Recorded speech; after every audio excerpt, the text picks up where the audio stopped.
I just want to preface this by saying I'm not a financial advisor. I don't have any of the credentials to actually give someone legal financial advice, but I have lived for 18 years and made a lot of regretful financial decisions. Because of that, I'm going to share my wisdom with you guys and spare your money because I couldn't spare mine. These are just a few things I stopped buying or just don't buy a lot of, and I've saved a lot. Like a lot. First one is I stopped buying a lot of body sprays because first of all, they don't last long. Honestly, they smell the same. Especially if you go to Bath & Body Works, you know, there's so many scents year round, the nice packaging, it just makes you, it pulls you in to buy it. It hits you one day on like a random Sunday when you spray one of them and you're like, oh my god, I feel like I already own this. You do own it. This one, Hurry by Ariana Grande. It does smell good. It lasts 10 minutes maximum. This one from Bath & Body Works, the spray thing broke. It looks like the Nike sign. Every time you're bored, do not let the first thing you do be going to a retail site, because trust me, you will end up finding something you like and then you'll end up buying it. Retail therapy is a real thing. Try not to follow a path where you end up having it. You know what I'm saying? It's a lot of money that goes away from that method. A lot of times when it comes to retail therapy, it's just euphoric. It lasts like 2 minutes. Have you guys ever seen that TikTok that's like, I got my Shein package and now the Shein high run is gone? That's exactly what it feels like. Stop with the stationery products. You don't need a $50 million pencil to write on a piece of paper. You don't need the nicest color highlighter. You don't need the prettiest notebook. You don't need this highlighter I've been using since sophomore year of high school. I found on the floor. I can't even imagine spending like $30 or $20 on pencils. No, this is a mistake I make a lot. Buying something in the biggest size known to man. If it comes in a smaller size, I'll buy the bigger size rather than the smaller size, just because in my head, I'm like, oh, what if I like it? That's what I said about this Aquaphor. Not that I never used it. Do y'all see this? It looks brand new. Could have bought the smaller one. Saved so much money. Probably actually used it too because this is humongous. Like, I can't just put this in my bag. It's just so unnecessarily big. Aquaphor is not cheap either. This is like $13.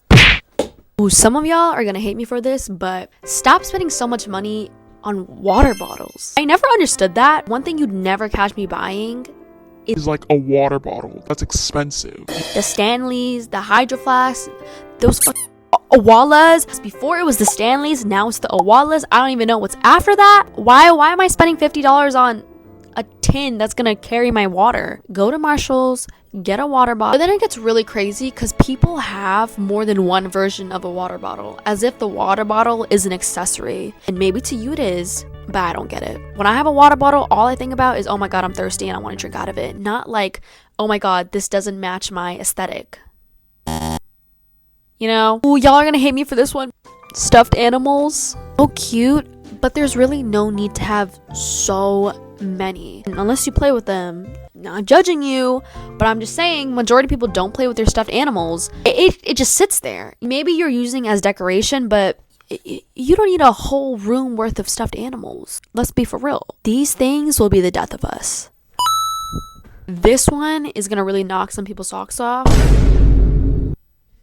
We gotta stop buying these babies. These are the ones that have a chokehold on me. Collectibles. Has anyone ever bought this and actually like genuinely looked at the price? It's like $8 to $15. This little baby is $15. They're cute, you know? Buy one, buy two, leave it at that. This is a game of luck too. It's not even like you buy one and you know which one you're gonna get. You could get one you don't even like, and guess what? Then it's a waste of money. But I really like these green guys. Next one is slippers, especially house slippers. I never understood why people own so many house slippers, because first of all, you're just I don't care about looking good in my house. There's no need to have more than one. Now I'm gonna give you guys a little word of advice, a little tip thing that I do when I want to buy something in a store, but I'm like, oh, I want to spend this much money. One thing I'll do, if I see something I like, let's say little Smisky baby, I'm thinking in my head right now, do I want this? Do I really want to spend $15? And this is usually the hardest part of it. Put the box back, walk away, and if you still find yourself thinking about that very item, not even the next day, no, that's too fresh, the next week, I wouldn't even wait a week, I would wait a month. You could remember that item for a whole month. Maybe just maybe you should buy it for yourself, but then also think twice think right, and in the end, your efforts will be worth it because sooner or later you'll find something better to spend your money on.